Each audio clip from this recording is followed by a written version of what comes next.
दर्शकों, आप देख रहे हैं प्राइम इंडिया न्यूज और मैं हूं आपके साथ सत्यवीर सिंह। चलिए हर रोज की तरह आज फिर आपको दिखाते हैं ये धार्मिक कथा।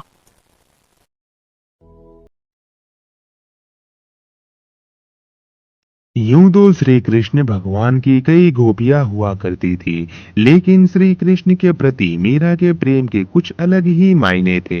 मीराबाई भक्ति और प्रेम की एक ऐसी मिसाल मानी जाती हैं, जिन्होंने अपना पूरा जीवन श्री कृष्ण दर्शन के लिए समर्पित कर दिया। आइए जानते हैं कैसी थी मीरा और कृष्ण की ये अनोखी प्रेम कहानी। मीराबाई का जन्म सन 1498 में राजस्थान के एक राजपूत घराने में हुआ था। उनके पिता का नाम रतन सिंह और माता का नाम वीर कुमारी था। मीरा श्री कृष्ण की बहुत बड़ी भक्त थी। जब वह 4 वर्ष की थी, तब उन्होंने अपने घर के पास हो रहे एक विवाह को देखकर बेहद मासूमियत के साथ अपनी माँ से पूछा था कि प्यारी माँ, मेरा दूल्हा कौन होगा। मीरा के इस सवाल पर उनकी माँ ने मुस्कुराते हुए श्री कृष्ण की मूर्ति की तरफ इशारा करते हुए कहा था कि मेरी प्यारी मीरा, श्री कृष्ण तुम्हारे वर होंगे। जिसके बाद से ही मीरा श्री कृष्ण को अपना स्वामी मानकर उनके प्रेम में विलीन हो गई। कुछ समय बाद ही मीरा की मां का निधन हो गया था। जब मीरा बड़ी हुई तो उनके मन में यह विश्वास था कि श्री कृष्ण उनसे शादी करने जरूर आएंगे।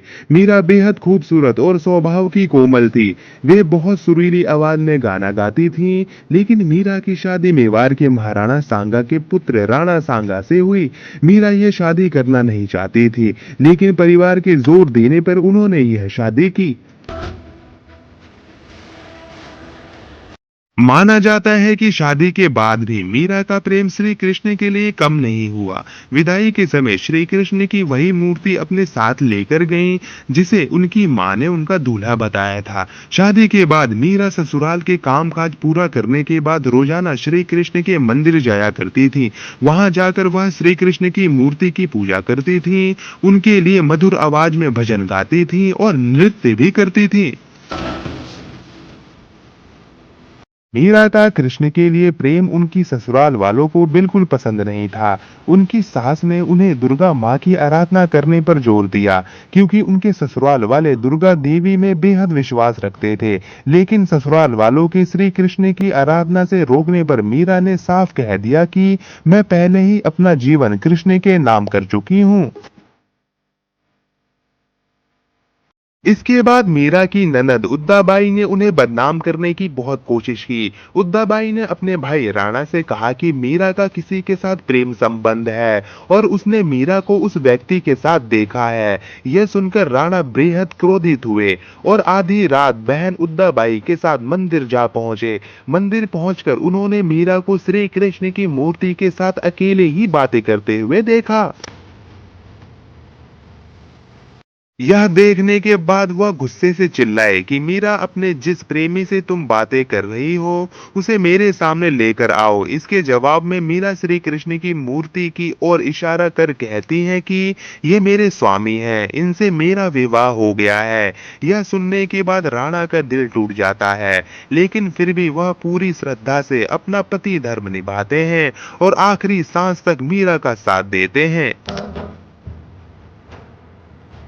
मीरा का देवर विक्रमादित्य चित्तौड़गढ़ के नए राजा के रूप में चुना गया था। उनको कृष्ण के प्रति मीरा की भक्ति और लोगों के साथ मीरा का मेल जोल पसंद नहीं था। उन्होंने मीरा को मारने के लिए फूलों के हार की एक टोकरी भेजी, जिसके अंदर जहरीला सांप था। मीरा ने जैसे ही टोकरी खोलकर देखा तो उसमें श्री कृष्ण की एक बहुत खूबसूरत मूर्ति फूलों के हार के साथ पाई। इसके अलावा विक्रमादित्य ने मीरा को मारने के लिए प्रसाद में भी जहर मिलाया। मीरा जानती थी कि उस प्रसाद में जहर है, फिर भी मीरा ने वो जहर प्रसाद ग्रहण कर लिया, क्योंकि उन्हें विश्वास था कि श्री कृष्ण जी उनको जहर से बचा लेंगे। जब मीरा को मारने की कोशिशें हद से ज्यादा बढ़ गईं, तो मीरा ने तुलसीदास को एक खत लिखकर उनसे उनकी राय मांगी। तुलसीदास ने जवाब में लिखा कि उन्हें त्याग दो, जो तुम्हें नहीं समझ सकता है। भगवान के लिए प्रेम ही सच्चा प्रेम होता है, दूसरे रिश्ते झूठे होते हैं।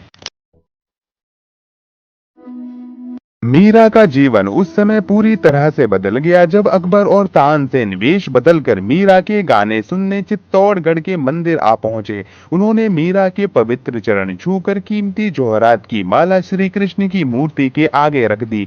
जैसे ही राणा को यह सूचना मिली वह बेहद क्रोधित हो गए, जिसके बाद उन्होंने गुस्से में मीरा को कहा कि जाकर डूब मरो और जीवन में कभी भी अपना चेहरा मत दिखाना।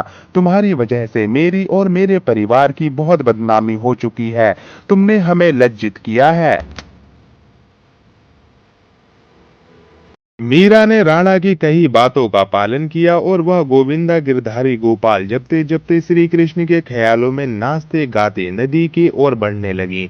जैसे ही मीरा ने नदी में कूदने की कोशिश की, पीछे से किसी ने उनके हाथ को थाम लिया और वह गिरने से बच गई। मीरा ने मुड़कर देखा तो अपने प्रेमी कृष्ण को पाया। कृष्ण को अपने पास देखकर मीरा को विश्वास नहीं हुआ और वह कृष्ण की गोद में बेहोश होकर गिर पड़ी। ये देखकर श्री कृष्ण मुस्कुराए और मीरा के कान में बोले, मेरी प्यारी मीरा, तुम्हारा जीवन नीश्वर रिश्तेदारों के साथ समाप्त हो चुका है। अब तुम आजाद हो, खुश रहो, तुम मेरी हो और हमेशा मेरी ही रहोगी। इसके बाद मीरा वृंदावन चली गई।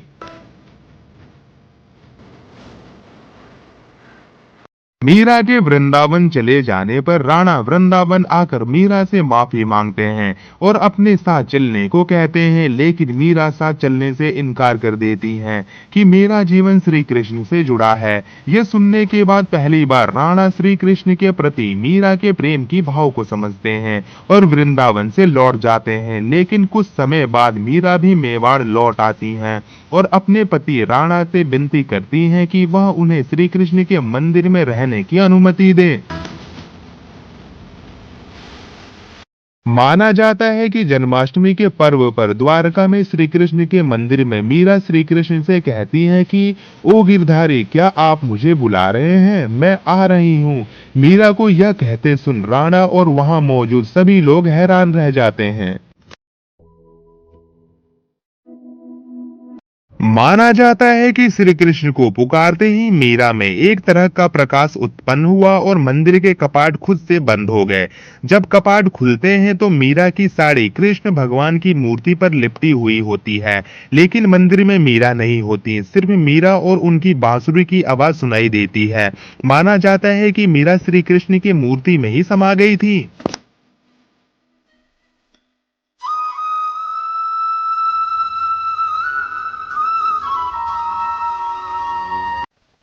तो दर्शकों, ये थी आज की धार्मिक कथा। कल फिर नई कथा के साथ आपको मिलेंगे। तब तक के लिए बने रहिए प्राइम न्यूज के साथ और मैं लेता हूं आपसे इजाजत। धन्यवाद।